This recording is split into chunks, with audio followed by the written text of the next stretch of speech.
옛날에 우리 동네 할머니들께서요, 날씨가 맑은데도 불구하고 얘야 장독 뚜껑 닫아라, 얘야 마당에 빨래 걷어라. 그러면 신기한 일이 일어납니다. 뭐가 와요? 비가 옵니다. 우리 할머니들이 어떻게 그렇게 몸이 신비롭게 알아듣는지, 그게 이제 신경통이라고 그러죠. 신경통. 팔다리가 갑자기 더 쑤시고 저리고 아프고. 우리 권사님들께서 그런 분들이 계시죠? 네. 그런 날은 어김없이 비가 오는 거예요. 그런데 오늘 우리 주님께서 주님을 찾아온 바리새인과 사두개인들을 향해서 그렇게 말씀하시는 거예요. 너희가 날씨를 구분하는 천기는 구별할 줄 알면서 어찌하여 영적 분별력 시대에 구분을 하지 못하느냐. 너희들이 천기를 분별하는 것처럼 이제 이 시대의 영적 흐름과 하나님의 나라의 뜻을 잘 분별할 수 있도록 해라 라고 하는 말씀을 오늘 본문에 우리에게 주십니다. 사랑하는 성도 여러분, 오늘 여러분의 눈이 뜨여져서 하나님의 영적 시대를 분별할 수 있기를 주의 이름으로 축복합니다. 오늘 본문 1절을 한번 보시겠습니다. 마가복음 8장 11절 보시겠습니다. 바리새인들이 나와서 예수를 뭐하고? 힐난하고. 예수를 뭐해요? 시험하기 옵니다. 근데 이제 이 마가복음과 마태복음을 우리가 비교해 보면요, 이제 마태복음 16장에 오늘 똑같은 내용이 기록되어 있어요. 근데 마태복음 16장에서는 누가 나왔냐면 바리새인들과 사두개인들이 나와요. 이제 바리새인, 그러니까 서기관들 하잖아요. 대부분의 예수님에게 나올 때는 바리새인과 서기관들이 나왔어요. 왜냐하면 그들은 사상이 거의 비슷해. 가지고 있는 생각들이 비슷해서 예수님을 공격하는데 하나가 되어 있었단 말이에요, 이미. 그러나 바리새인과 사두개인들은 전혀 생각과 사상이 다른 사람들이에요. 그러니까 우리로 얘기하면, 쉽게 얘기하면 우리 지금 정치권에 보수와 진보가 있잖아요. 무슨 얘기를 해도 안 통해. 무슨 얘기를 해도 반대가 되잖아요. 사상건건. 왜냐하면 사상이 다르기 때문에, 지향하는 바가 다르기 때문에, 세상을 보는 관점이 다르기 때문에 그래요. 바리새인과 사두개인들이 그래요. 바리새인들은 굉장히 보수적인 집단이에요. 근데 사두개인들은 정치적이면서 굉장히 진보적인 집단이란 말이에요. 그들은 부활을 믿지 않아요. 천사들을 믿지 않는단 말이에요. 누가? 사두개인들이. 그런데 그들이 하나 되어가지고 왔어요. 뭐 하기 위해서? 저는 참 제가 이 본문을, 이 11절만 가지고 설교를 한번 할까 생각하다가 너무 길어지니까 이 본문을 크게 봤는데요. 예수님에게 나온 목적이 참 중요해요. 여러분, 예수님이 누구입니까? 지금까지 우리가 살피는 마가복음에서 예수님 만난 사람 인생이 바뀌거든. 문제 해결이 되거든요. 지난주에 듣지 못하고 말하지 못한 자가 말하게 되고, 그렇죠? 혈루병을 앓던 여인이 낫게 되고, 귀신 들렸던 자가 귀신이 떠나가고, 인생의 문제가 다 바뀌어지는 거예요. 그분의 말씀을 듣면 가슴의 모든 문제들이 해결이 된단 말이에요. 은혜 받기 위해서 간절한 마음으로, 주님을 사모하는 마음으로 온 자들은 다 그렇게 돼요. 그런데 오늘 이들이 주님을 찾고 주님 앞에 나온 이유가 뭐예요? 예수님을 뭐하고? 힐난하고. 힐난이라는 단어가 무슨 말이에요? 아주 심하게 공격하는 거잖아요. 심한 말로 공격하고, 그 다음에 예수님 시험하기 위해서. 여러분, 오늘도 우리가 주님 앞에 나온 목적이 김종수 목사 설교 판단하고 점수 매기로 온 거 아닙니다. 성가대가 얼마나 잘하나 이렇게 쳐다보기 위해서 온 게 아닙니다. 오늘도 우리가 주님 앞에 나온 것은 우리의 주관자 되신 그 살아계신 하나님께 예배하기 위해서인 줄로 믿습니다. 하나님의 말씀을 듣기 위해서인 줄로 믿습니다. 은혜 받기 위해서인 줄로 믿습니다. 할렐루야. 우리의 목적을 새롭게 해야 돼요. 내가 주님 앞에 왜 왔는가? 이 예배 자리에 왜 왔는가? 억지로 끌려온 사람이 아니라 오늘도 가난한 심정으로, 겸손한 마음으로 주의 음성을 듣고자 하면 오늘도 주님께서 분명 우리에게 은혜 주실 줄로 믿습니다. 저는 11절을 보면 참 마음이 너무 아팠어요. 그리고 와서 그들이 예수님에게 오늘 하는 얘기가 뭡니까? 하늘로부터 오는 표적을 구합니다. 그를 시험하여 하늘로부터 오는 표적을 구하거늘. 뭘 구해요? 하늘로부터 오는 표적. 하늘로부터 오는 표적은 이제 유대인들의 표현일 수 있고요. 이 말을 우리가 쉽게 우리의 용어로 표현하면 당신이 메시아인 증거, 하나님의 아들인 증거, 우리의 구주라고 하는 증거를 보여주시오, 이런 얘기예요. 근데 여러분, 지금까지 우리가 마가복음 1장부터 쭉 설교하면서 제가 강의하면서 매주일 강조하고 있는 예수님의 사역의 핵심이 이거 아니었습니까? 예수님이 기적을 일으키는 것이 예수님의 단순한 능력을 보이기 위해서가 아닙니다. 지난주의 말씀처럼 듣지 못하고 말하지 못하는 자가 예수님께 치유받았던 이유가 있어요. 뭐예요? 이사야서 35장에 메시아가 오면 이런 일이 있을 것이다.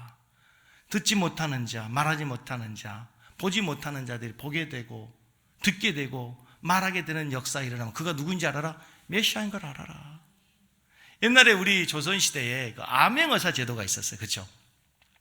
이제 탐관 놀이들을 혼내기 위해서 암행어사가 와가지고 이제 그들을 체포하고 이제 그들을 이렇게 하기 위해서 출두하면서 뭐라고 했어요? 암행어사 출두요. 근데 그 사람이 진짜 암행어사인지 암행인지 어떻게 알아요?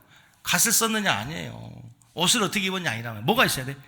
앞에 탁 보이면 그게 이제 전하께서, 임금께서 보내신 상감께서 전하께서 보내시는 암행어사라고 하는 증표가 되는 거예요.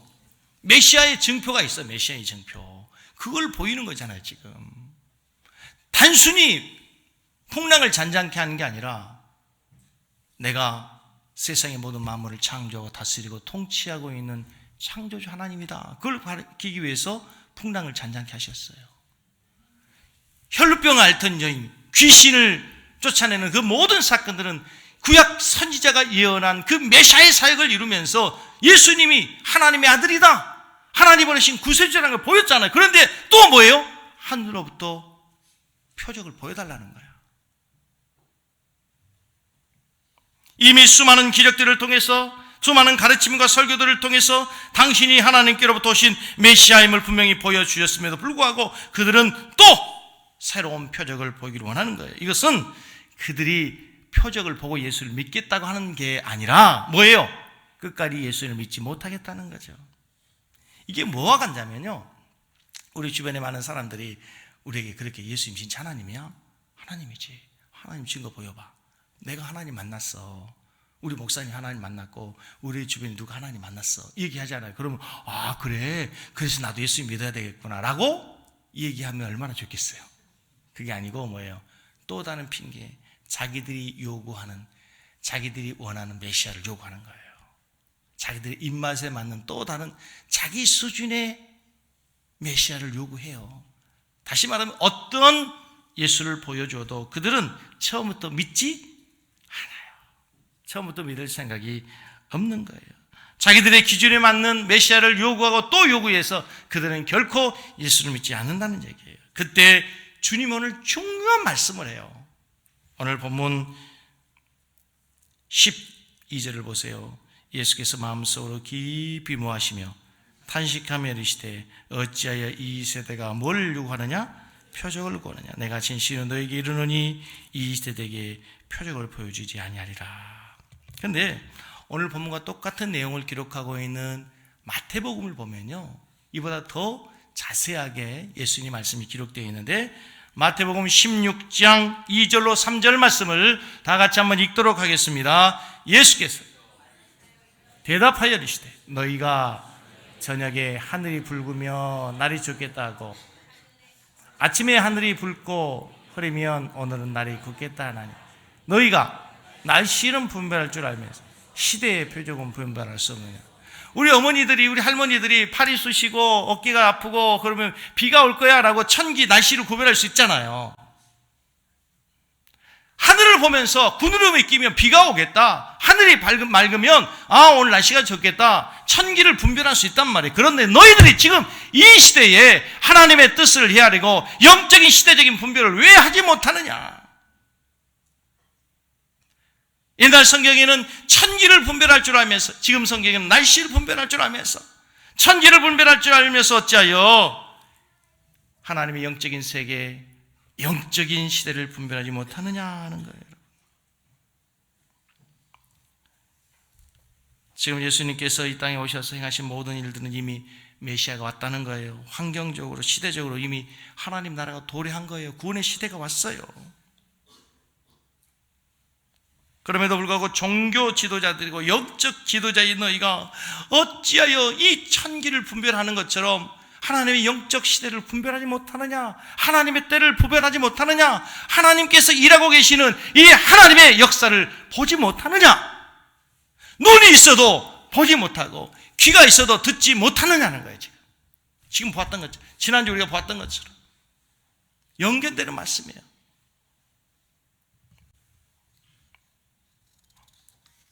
요즘은 일기예보가 상당히 정확하죠. 며칠 전에 오늘 주일날 아침에 비가 오리고 흐릴 거라고 일기예보가 뜨더라고요. 그렇죠? 오늘 아침에 나오면서 깜짝 놀랐어요. 여지없이 비가 오고 흐린 날씨가 돼서 기상청이 참 정확해요. 근데 어떤 때 가끔 가다 보면은 아주 중요한 때 태풍에 대해서 뭐 장마에 대해서 기상청이 자꾸 가끔 오류가 있을 때 있어요. 그래서 어떤 분이 그랬다잖아요. 기상청이 아니라 구라청이라고 그랬대요. 그런데 정말 요즘에는 정말 정확해요. 어디 비 오겠다면 비 오고요. 어디에 흐리겠다면 흐리고요. 날씨 온도도 얼마나 거의 정확한지 몰라요. 여러분, 우리가 이런 시대에 살면서 오늘 우리가 영적 분별력도 더욱더 밝아지고 정확해지고 하나님의 시대를 잘 분별하고 뜻을 분별하며 살아가는 지혜로운 성도들 될 수 있기를 주의 이름으로 축복합니다. 오늘 우리 주님 영적 종교 지도자들에게 말해요. 너희가 천기를 분별할 줄 알면서 날씨는 분별할 줄 알면서 어찌하여 시대의 표적을 분별할 수 없느냐. 이 말씀은 지금 주님께서 종교 지도자들이 너희들이 날씨의 변화에 관심을 갖지 말라는 얘기가 아니에요. 지금 주님은 지금 그들에게 영적 분별력이 없음을 지적하고 한탄하고 계시는 거예요. 이들이 누구예요? 당대 최고의 학문과 최고의 지성과 영성을 갖고 있는 유대 사회의 리더들이에요. 지도자들이에요. 많은 사람들에게 존경과 신뢰를 한 몸에 받고 있던 사람들이에요. 그런데 그들이 영적 진리에 관한 한 지금 어둠에 속해 있는 거예요. 하나님 말씀하심에도 보지 못하고 듣지 못하는 거예요. 그 옛날 마치 사무엘 선지자가 태어났던 시대에 엘리 제사장의 눈이 흐려진 것처럼 흐려 있단 말이에요. 하나님의 이상이 보이지 않는 거예요.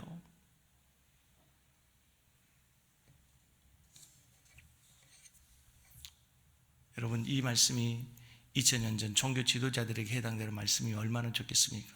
그러나 이 시대에 한국 교회, 조국의 교회, 조국의 교회 지도자들, 목사들에게, 교회 리더들인 중직들에게 주님이 탄식하시는 말씀이 어떻게 하시겠습니까? 오늘 본문 말씀 보십시오. 다시 12절 예수께서 마음속으로 뭐 하십니까? 오늘 예수님께서 마음속으로 뭐 하십니까? 깊이 탄식하신다고. 무엇을 향해서? 영적으로 깨닫지 못하고 느끼지 못하고 보지 못하고 듣지 못하는 시대를 향해서 주님은 깊이 탄식하신다는 거예요. 주님은 걷지 못하는 자를 보면서 주님은 깊이 탄식하지 않으셨어요. 혈루병으로 앓고 있는 그 여인을 향해서 주님은 깊이 탄식하지 않으셨어요. 주님이 정말 깊이 탄식하며 울부짖으며 통곡하는 것은 주님의 시대를, 주님의 뜻을 분별하지 못하는 영적으로 무지한 자들을 보면서 주님은 탄식하시는 거예요. 사랑하는 섬기는 성도 여러분, 우리가 이 시대를 살면서 영적인 시대, 영적인 하나님의 뜻을 잘 분별하는 성도들이 되기를 원합니다. 영적으로 어둡고 정말 하나님의 뜻이 보여지지 않는 말세 중에도 끝인 말세 지마를 우리가 살고 있어요. 깨어있지 않으면, 우리가 주님에게 영적 채널을 맞추지 않으면 주님의 뜻이 보여지지 않고 들려지지 않는 시대를 살고 있단 말이에요. 이 시대의 영적 사조를 보십시오. 2019년 대한민국의 영적 기상은 매우 흐리고 짙은 어둠의 안개가 물려오고 있어요. 금방이라도 소나기가 내릴 것처럼, 천둥 번개가 칠 것처럼. 안타깝게도 요즘 SNS나 언론들은 굉장히 기독교에 대해서 안티 세력들이 얼마나 많은지 모릅니다. 여러분 그렇죠? 우리 기독교를 얼마나 폄하하는 단어들이 많은지 모릅니다. 댓글 달리는 거 보십시오. 어떤 하나의 사건이 일어나면. 안타깝게도요, 이 정부는, 저는 누구보다도 대한민국을 사랑해요. 안타깝게도 이 정부는 그런데 교회를 적폐의 세력으로 보고 있어요. 국가를 이끌어가는 핵심 리더들 가운데 많은 사람들이 교회에 대해서 완전 적대적인 감정을 갖고 있는 게 사실이에요. 대형 교회들의 사건으로 인해서 사회에서요, 사랑과 존경을 받아야 될 교회가 지탄과 비판과 공격의 대상이 되어 있어요. 제가 한동안 우리 성도님들이 늘 얘기했지 않습니까? 교회가 세상으로부터 뭘 받아야 된다고? 존경받아야 돼. 우리가 하는 일에 대해서 정말 이 시대를 품고 아파하고 눈물을 흘리고 복음을 전하는 이 교회가 세상으로부터 존경을 받아야 되는데 하는 일에 대해서 우리들이 정당한 평가를 받지 못하고 있는 거예요. 안타깝게도.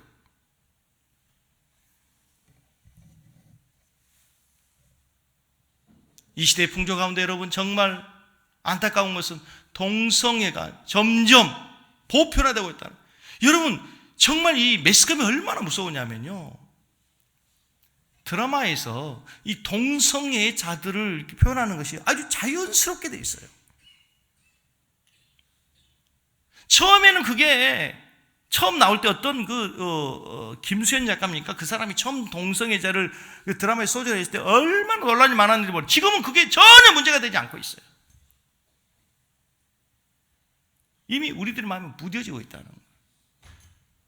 여러분, 이 동성애는요, 사람이 타락하는 것 중에 가장 큰 타락이 성적인 타락이고, 그리고 그 성적 타락 가운데 가장 마지막 극치가 동성애 아닙니까? 그것에 대해서 누구도 문제를 제기하지 않아요. 큰일이다, 이거 사회적으로 큰 문제가 생겨 재앙이다 라고 얘기하는데 천주교도 불교도 아무도 얘기하지 않아요. 누구도 얘기하지 않아요. 오직 교회만 이것은 안 된다, 사회가 무너지고 국가가 망하는 길이다, 우리의 자손들이 망하는 길이다, 이것은 안 된다, 법으로 막고 우리가 정말 토수하고 많은 것을 하는 것에 대해서 누구도 관심을 갖지 않아요. 너무 감사한 게 인권위원회에서 얼마 전에 이걸 수정하겠다고 국회의원 몇 사람들이 개정을 했어요. 여러분 정말 국회의원을 잘 뽑아야 돼요. 여기에 여러분 우리 그리스도인들이라고 하는 사람이 얼마나 많습니까 여러분?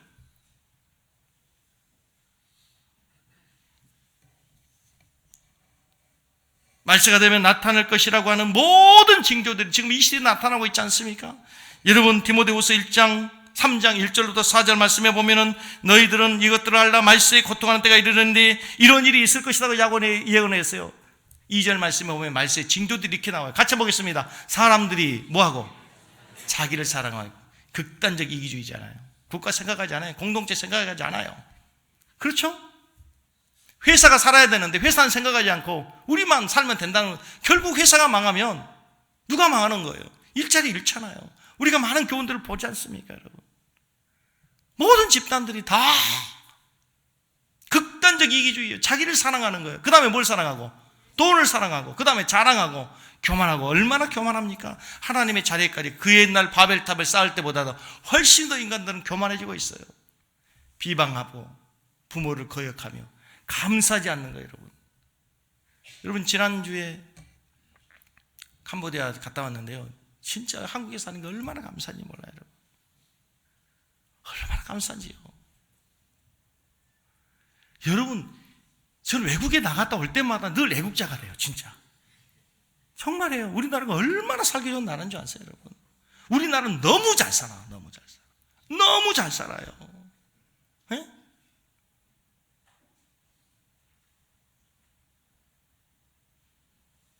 어제도 우리 교회 봉사하고 수고하는 분들과 이렇게 몇 사람 식사하면서 난 밥 먹으면서 은혜 엄청 받았어요. 무한으로 리필해주고 갖다 주는데 우리나라밖에 없어요 여러분. 갖다 달라고 그러면 부대찌개에서도 갖다 주고, 쭈꾸미집에서도 갖다 주고, 그냥 갖다 줘, 갖다 달라 그러면 계속 갖다 주잖아. 외국에 가서 해보세요. 닭강도 뭐 하나 갖다 달라고 다 추가되고 말이죠. 닭강.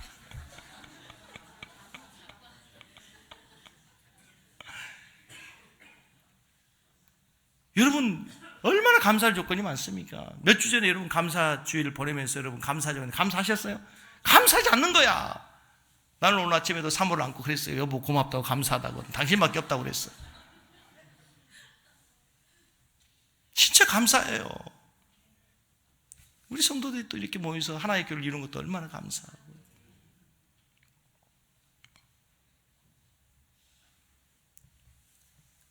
다시 한번 떠올려 보세요. 정말 말세의 징조들을 가만히 보면요, 감사하지 않고 거룩하지 않잖아. 무정해요. 원통함을 풀지 않아요. 뭐 하나 맺힌 거 있으면 안 풀어. 언제까지? 주님 오실 때까지 안 푸는 거야. 안 풀어. 원통함을 풀지 않아요. 그 다음 뭐예요? 모함하고. 그 다음에 절제하지 못해. 하나하나 다 얘기할 수는 없지만 진짜 절제하지 못하잖아. 참지 못하잖아. 요즘 애들이 더 못 자는 애에게 소젖을 먹어가지고 애들이 소처럼 막 들이받고, 사람 젖을 먹고 자야 되는 애들이 소젖을 먹고 자라가지고, 절제하지 못해요. 애들이 불끈불끈 절제하지 못하고 사납잖아. 사나워요 사람들이. 무섭다 그러잖아요. 여러분 사람 조심해야 돼. 사람 조심해야 돼. 그렇잖아요. 사람 조심해야 된다 그러죠. 얼마나 사나운지. 여성들이 얼마나 사나운지. 여성들이 좀 부드러워야 되는데 얼마나 사나운지 그냥. 우리 집도 점점 사나워지더라고.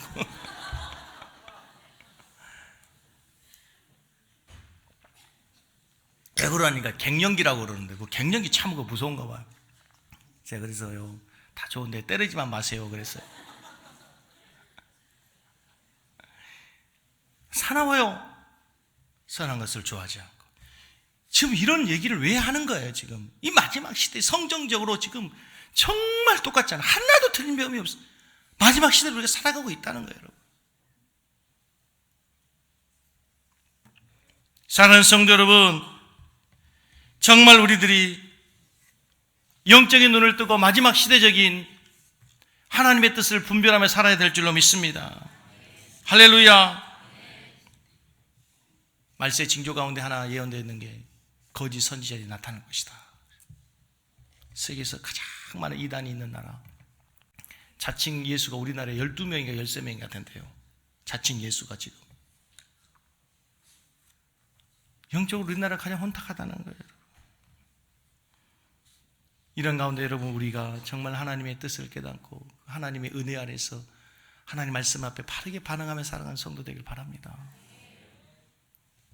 후배 목사와 지난주 대화하면서 갑자기 제가 이런 얘기를 했어요.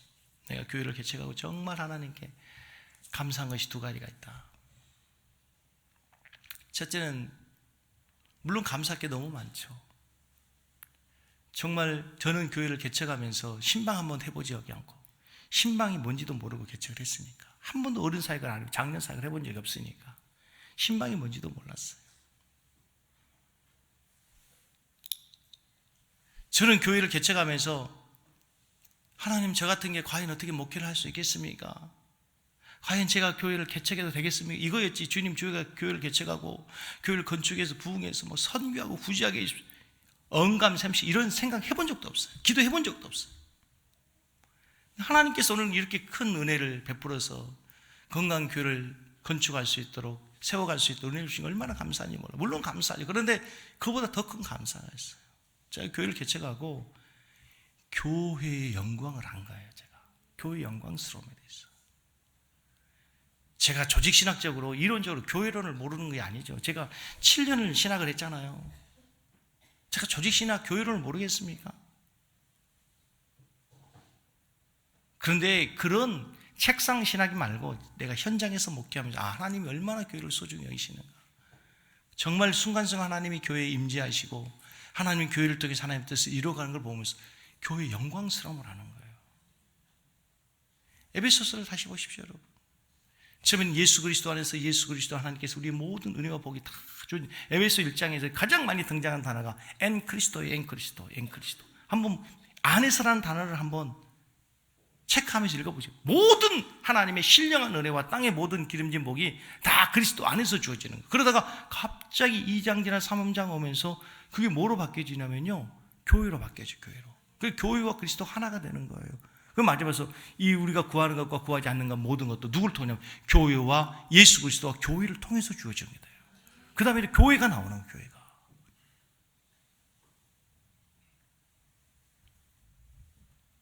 교회의 영광스러움에 대해서 아는 거예요.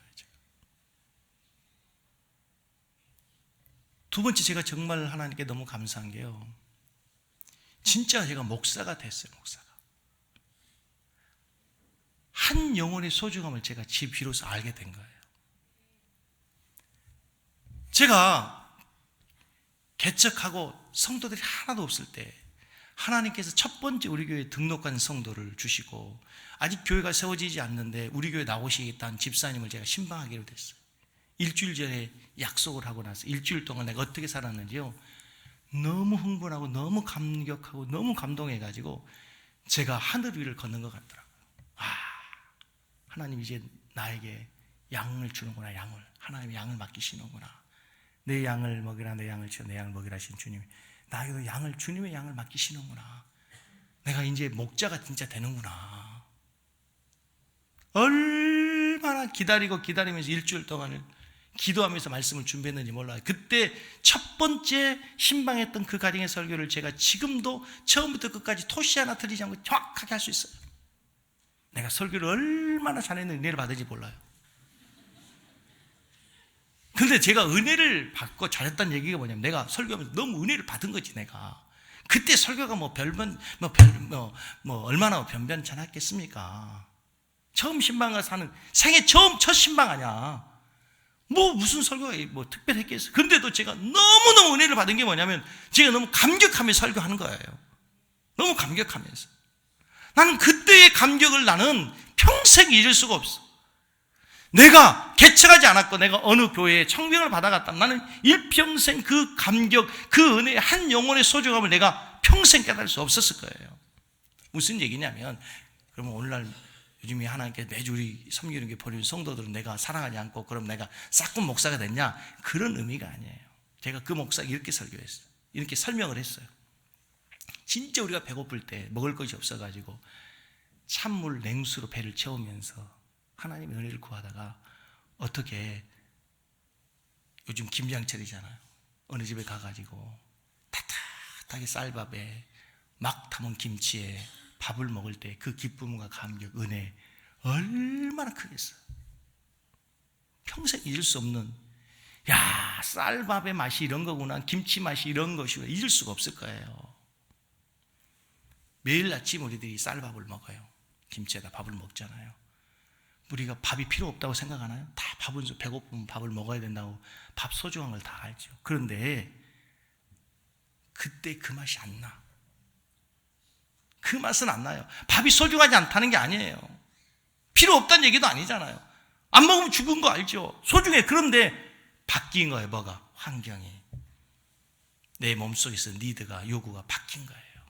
감경이 바뀐 거예요. 내가 일평생 경험할 수 있는 그 경험을 하면서 내가 교회를 개척하냐 했던 그 마음을 느낄 수가 없었을 거예요.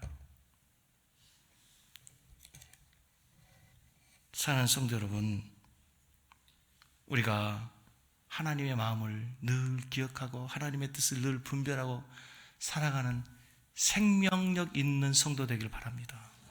살아있는 성도 되길 바랍니다. 아무리 하나님 말씀하시고 깨닫게 하셔도 반응하지 않고 하나님의 음성이 들려지지 않는 굳어진 마음은 죽은 마음인 거예요.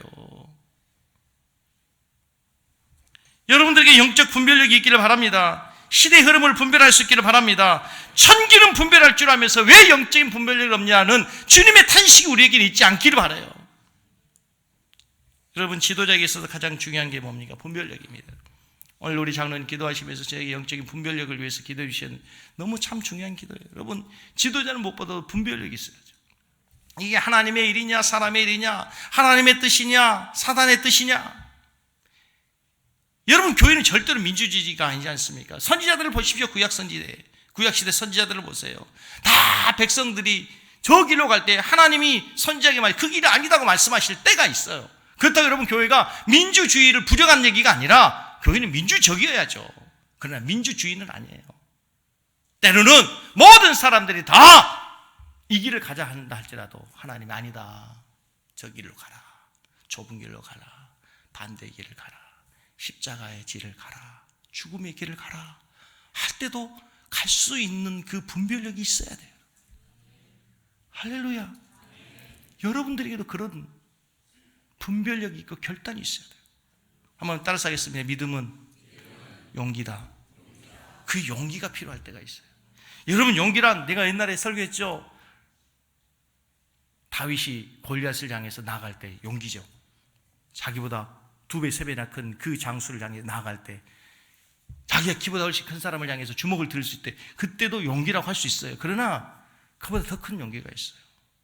내가 더 큰 힘을 갖고 있고 내가 더 큰 능력을 갖고 있음에도 불구하고 이 작은 자를 향해서 주님이 그 주먹을 내려놔, 그 힘을 내려놓으라고 할 때 그거 내려놓는 것도 용기예요. 그게 더 큰 용기란 말이에요. 내가 할 수 있고 능히 해결할 수 있음에도 불구하고 주님이 아니야, 하지마, 내려놔, 포기해. 그때 순종할 수 있는 게 더 큰 용기예요. 여러분. 그게 믿음이에요. 교회는 여러분 세상 속에 존재해요. 이 세상 속에 존재한다고 하는 말이 두 가지 의미가 있어요. 첫째는요, 그 지역에 존재한다는 거예요. 우리 섬기는 교회는 저 강남에, 논현동에, 청담동에 부자들이 있는 거기에 있는 교회가 아니에요. 반대로 저 시골 산골 농어촌에 있는 그런 교회도 아니에요. 신도시에 있어요. 신도시, 중소형 신도시에 있는 교회예요. 이 지역과 잘 어울릴 수 있어야 돼요. 내가 그것을 위해 기도하고, 우리 교회가 이 지역에서 어떻게 성도들에게, 세상의 사람들에게 환영받고 존경받고 박수받는 교회가 될 수 있을까? 이 지역에서 살아남아야 돼요. 살아남는 표현은 이 지역에서 교회가 존경을 받아야 돼요. 뿐만 아니라 지금은 신약 시대가 아니에요. 처음 교회가 이 땅에 들어올 때 조선의 초대교회가 아니에요. 교회를 핍박하던 시대가 아니에요. 복음 전한다고 처형에 처해지는 그런 시대가 아니란 말이에요. 뿐만 아니라 1970년대 80년대 교회가 한참 부흥하는, 지하실이든지 개척교회든지 뭐 다락방 교회든지 어디라도 십자가 꽂고 예배드리는 부흥하는 그런 부흥의 시대도 아니에요. 지금은 정말 영적으로 강팍한 2019년도를 살고 있는 거예요. 그 시대 속에 교회가 존재하는 거예요.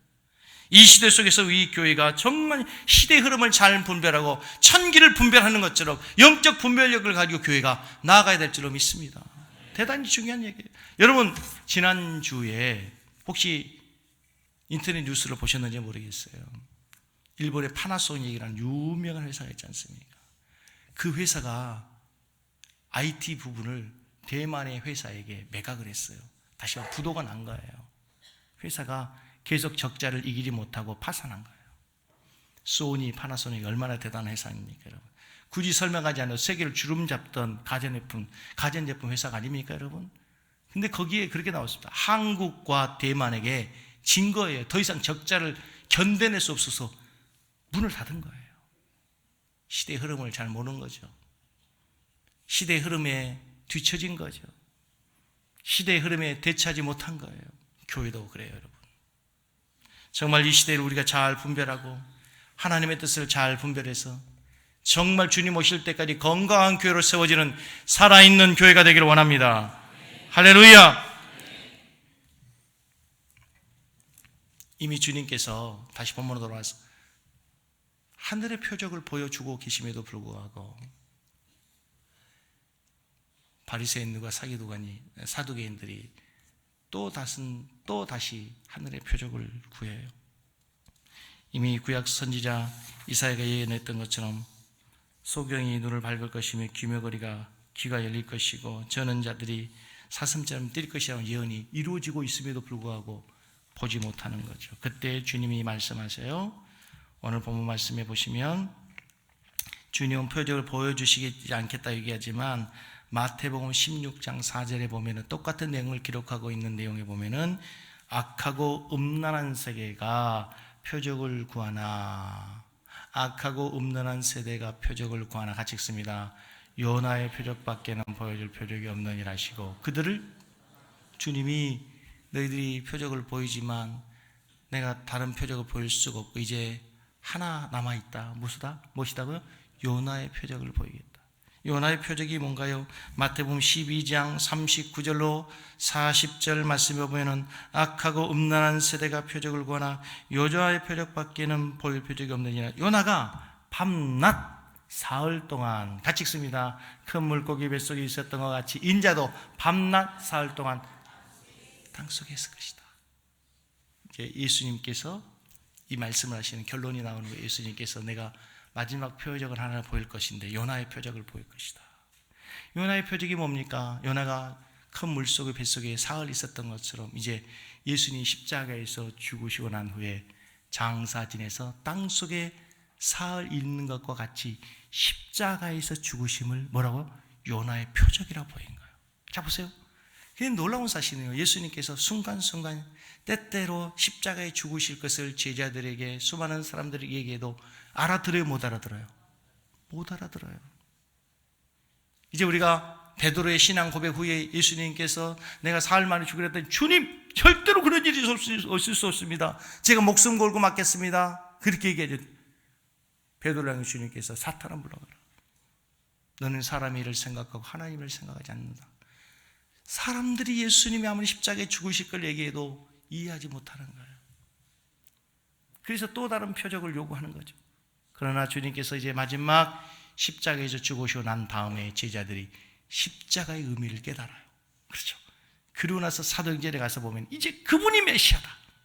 베드로의 설교를 보십시오. 바울의 설교를 보십시오. 모든 사도들의 설교는 예수가 십자가에서 죽으시고 부활하셨다. 그분이 우리 하나님의 아들이다. 그분이 우리 메시아다. 라고 외치게 되는 줄로 믿습니다. 십자가가 하나님이 우리에게 보여주실 최고의 표적이에요. 더 이상 보여줄 표적이 없어요. 내가 마지막 표적 하나를 보여줄 텐데 내가 십자가를 너에게 보여줄 것이다. 오늘날도 많은 사람들이 뭘 요구해요? 표적을 요구해요. 하나님 살아계신 증거를 보여주세요. 그 옛날 무리를 걸은 것처럼 내 앞에서 예수님 무리를 걸어보시든지, 그 옛날 하나님께서 하늘에 손가락으로 메네데겔 우르바르신 썼던 것처럼 하나님 글자를 써서 보여주시든지 음성을 들려주시든지.